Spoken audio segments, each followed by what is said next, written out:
अरे ओ महारानी, पूरी रात तो सोई है, अब क्या पूरे दिन भी सोई रहेगी? अरे नहीं माँ, वह आज रात मेरी तबीयत कुछ ठीक नहीं थी, जिसकी वजह से मैं सो नहीं पाई। अरे तू तो कितनी बहानेबाज है, मैं तेरे झूठी बातों में नहीं आऊंगी। चल अब जल्दी से जा और पानी लेकर आ। अरे यह क्या कर रही है? आज तुझे एक घड़ा नहीं बल्कि दोनों घड़े भरकर लाने हैं। इतना सुनकर चंद्रिका दूसरा घड़ा भी उठा लेती है और निकल पड़ती है।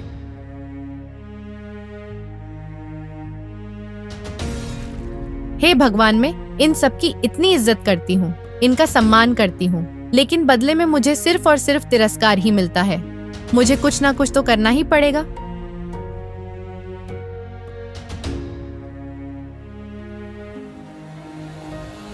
चंद्रिका नदी पर पहुंचकर दोनों घड़ों में पानी भर लेती है। चलो, अब पानी तो भर लिया है, लेकिन पानी के घड़े तो दो हैं। मैं दोनों को उठाकर नहीं रख सकती। चलो ऐसा करती हूँ कि किसी का इंतजार कर लेती हूँ, हो सकता है कोई मेरी मदद के लिए आ जाए।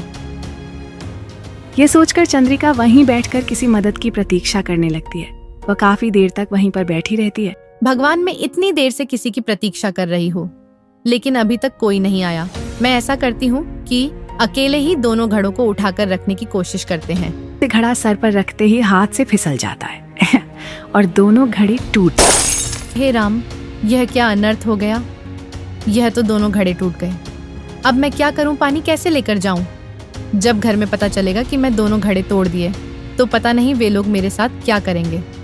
यह सोचकर चंद्रिका वहां से चली जाती है।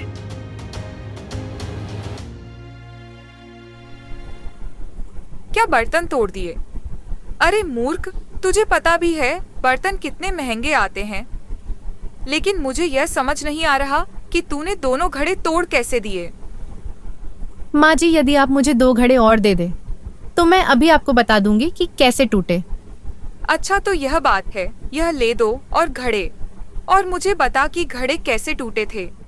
देखिए माता जी, पहले मैंने एक घड़े को उठाकर कमर पर रखा और फिर मैं दूसरा पानी का घड़ा उठाकर अपने सर पर रखा। ऐसे चंद्रिका इतना कहते ही सिर पर रखे हुए घड़े को छोड़ देती है और ऐसे दोनों घड़े टूट जाते हैं। तूने दो घड़े और तोड़ दिए। आने दे तेरे पति को, मैं तुझे आज ही इस घर से निकलवा दूंगी। लेकिन माँ जी, इसमें तो मेरी कोई गलती नहीं है। आपने ही कहा था कि घड़े कैसे टूटे, तो मैंने बता दिया। क्या बात है भाग्यवान, तुम इतना शोर क्यों मचा रही हो? अजी देखिए अपनी इस मूर्ख बहू को, आज इसने पूरे 4 घड़े तोड़ दिए। क्या 4 घड़े तोड़ दिए? लेकिन कैसे? अब आप ही पूछ लीजिए इससे। बोलो बहू, तुमने एक दिन में 4 घड़े कैसे तोड़ दिए? पिताजी, यदि आप मुझे 2 घड़े और दे दे तो मैं आपको अभी बता दूंगी। अच्छा ऐसी बात है तो भाग्यवान तुम इसे 2 घड़े और दे दो। अरे नहीं जी, इसे अब और घड़े मत दो, नहीं तो यह वह भी तोड़ देगी। अरे नहीं भाग्यवान, जरा मैं भी तो देखूं घड़े कैसे टूटे। इतना सुनकर चंद्रिका की सास 2 घड़े और लेकर आती है। लो बहू, घड़े तुम्हारे सामने हैं, बताओ तुमने घड़े कैसे तोड़ दिए? देखिए पिताजी, पहले मैंने पानी का भरा हुआ घड़ा अपनी कमर पर रखा, ऐसे, फिर मैंने दूसरा घड़ा अपने सर पर रखा, ऐसे। इतना कहते ही चंद्रिका घड़े को छोड़ देती है। ये देखकर ज्ञानलाल को भी गुस्सा आ जाता है। तभी चंद्रिका का पति करण भी आ जाता है। अरे करण, देख अपनी मूर्ख पत्नी को, आज इसने पूरे 6 घड़े तोड़ दिए हैं। अब मैं इसकी मूर्खता को और बर्दाश्त नहीं कर सकता। ठीक है पिताजी, आज मैं ऐसा ही करूंगा। आज तो मैं इसे कहीं ना कहीं बेचकर ही आऊंगा। जी, आप ये कैसी बातें कर रहे हैं? इसमें मेरी कोई गलती नहीं है। इन सब लोगों ने मुझसे पूछा तो मैं बता दिया। अब तो तेरी कोई बात नहीं सुनूंगा, तू चल मेरे साथ। अरे सोहन, चलो तुम भी हमारे साथ चलो। मजबूरन बेचारी चंद्रिका को भी उन लोगों के साथ जाना पड़ता है। वह तीनों चलते चलते थक जाते हैं। अरे भैया, मुझे तो बहुत जोरों की भूख लगी है। मुझे लगता है वह कोई खाने का ढाबा है। चलो ढाबे के पास चलते हैं और कुछ खाते हैं। लेकिन मेरे पास तो पैसे ही नहीं है, मैं भला खाना कैसे खा सकता हूँ? अजी आप चिंता ना करिए, मेरे पास पैसे हैं। आप जाइए और कुछ खाने का ले आइए। अरे मूर्ख, तू मुझे हुक्म देती है। अब तो तू ही जा और हमारे लिए कुछ खाना लेकर आ। अरे नेकी का तो कोई जमाना ही नहीं रहा। मुझे तो ये लोग मूर्ख ही समझते हैं। मुझे बेचने निकले थे। रुको, मैं तुम्हें मजा चखाती हूँ। अरे अब क्या हुआ? तू कहाँ खो गई? चल जल्दी से जा और कुछ खाने का लिया। रहा जाती हूँ, इतना चिल्ला क्यों रहे हो? इतना बोलकर चंद्रिका ढाबे के पास जाती है। अरे सेठ जी, मैं इन दोनों आदमियों को आपके पास बेचना चाहती हूँ। लेकिन ये दोनों है कौन? सेठ जी, इनमें से एक मेरा पति है और एक मेरा देवर। यदि वह तुम्हारा पति है तो तुम उसे बेचना क्यों चाहती हो? अरे नहीं सेठ, मैं नहीं बेचना चाहती। वह दोनों खुद बिकना चाहते हैं। बेचारे दोनों आपके पास आने में शर्मा रहे थे, इसलिए मुझे भेजा है। लेकिन मैं ये कैसे मान लूं? तुम सत्य कह रही हो। यदि आपको विश्वास नहीं हो रहा तो अभी पूछवा देती हूँ। अजी सुनिए, मैं एक के ले लूं या दोनों के ले लूं? अरे तू भी ना, एक का क्या लेगी, दोनों के ले ले। देखा सेठ जी, जब मैंने पूछा पैसे एक के ले लूं या फिर दोनों के, तो उन्होंने दोनों के कहा। अब तो आपको यकीन हो गया ना? सेठ जी, आप मुझे इन दोनों के 10,000 रुपये दे दीजिए। ठीक है, ये लो 10,000 रुपए। अजी सुनिए, आप दोनों को सेठ जी बुला रहे हैं। बोलिए सेठ जी, आपने हम दोनों को यहाँ क्यों बुलाया? अरे बुलाया क्या है? जाओ जल्दी से जाकर बर्तन साफ करो। अरे सेठ जी, आप ये क्या कह रहे हैं? भला हम बर्तन क्यों धोए? अरे पैसे लेकर अब ऐसा बोल रहा है कि मैं बर्तन क्यों धोए? पैसे? लेकिन कैसे पैसे? हमने तो कोई पैसे नहीं लिए। अरे भाई, तुम्हारी पत्नी तुम दोनों को बेच गई है। अभी तो तुम्हारी पत्नी ने तुम दोनों से पूछा था कि पैसे एक के लूं या फिर दोनों के, तो तुमने कहा था कि दोनों के ले लो। तब मैंने तुम दोनों को 10,000 रुपए में खरीदा। अब चलो जल्दी से काम पर लग जाओ। अरे ये चंद्रिका तो कितनी होशियार निकली। मैं तो उसे बेचने आया था और वह हम दोनों को ही बेचकर चली गई।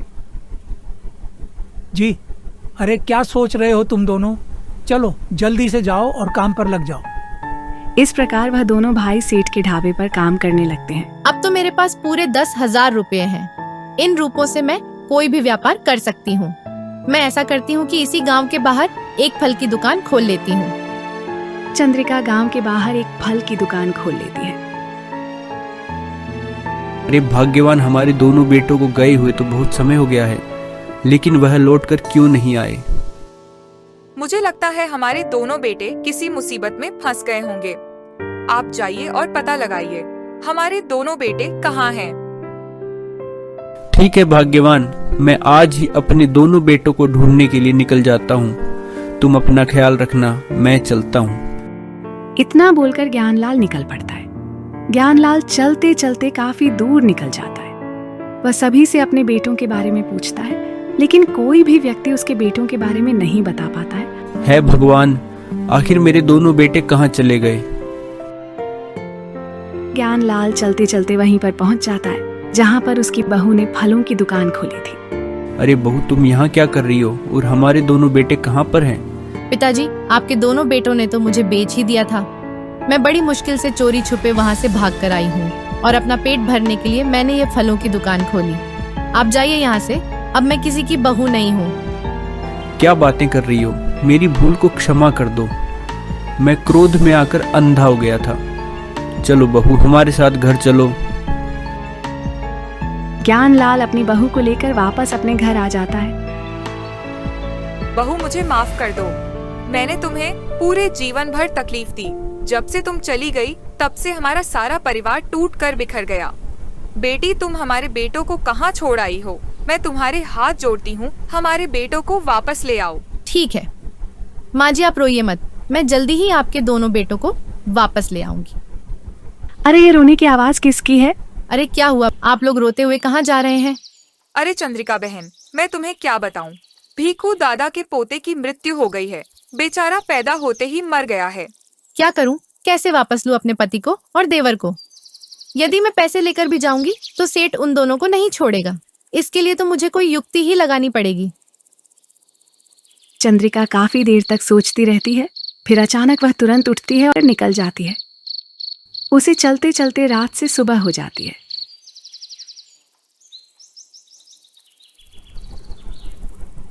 अरे सेठ जी, आप मुझे 15 रुपए की मूंगफली दे दीजिए। और नारियल दे दीजिए। उसकी सारी बातें सुनकर सेठ सामान्य को थैली में डालता है। चंद्रिका पैसे दिए बिना ही चलने लगती है।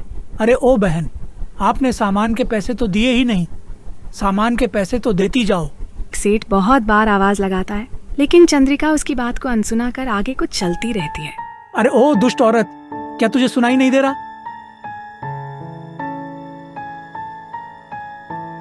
हाय मेरा बच्चा, मेरे बच्चे को क्या हो गया?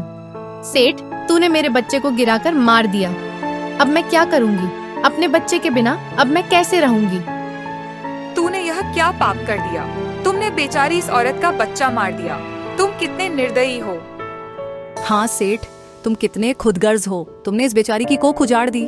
बहन, तुम जल्दी से पुलिस के पास चलो और इस सेठ को कड़ी से कड़ी सजा दिलवाओ। अरे नहीं भाई, आप लोग ऐसा मत बोलिए, ये सब मैंने जानबूझकर नहीं किया। अरे सेठ, अगर ये तूने जानबूझकर नहीं किया तो ये बच्चा ऐसे ही मर गया। माफ कर दो, मुझसे बहुत बड़ी भूल हो गई। और तुम पुलिस के पास मत जाओ, तुम मुझसे जो कहोगी मैं वही करूंगा। मैं तुम्हारे बच्चे को तो वापस नहीं लौटा सकता, लेकिन उसके बदले तुम मुझसे कुछ भी मांग लो, मैं तुम्हें दे दूंगा। बताओ तुम्हें कितने पैसे चाहिए? सेठ जी, मैं पैसों का क्या करूंगी? मेरे पास तो कोई कमाने वाला भी नहीं है। बस एक बच्चा ही था, उसे तो आपने छीन ही लिया। अगर तुम्हें मुझसे पैसे नहीं चाहिए तो फिर क्या चाहिए?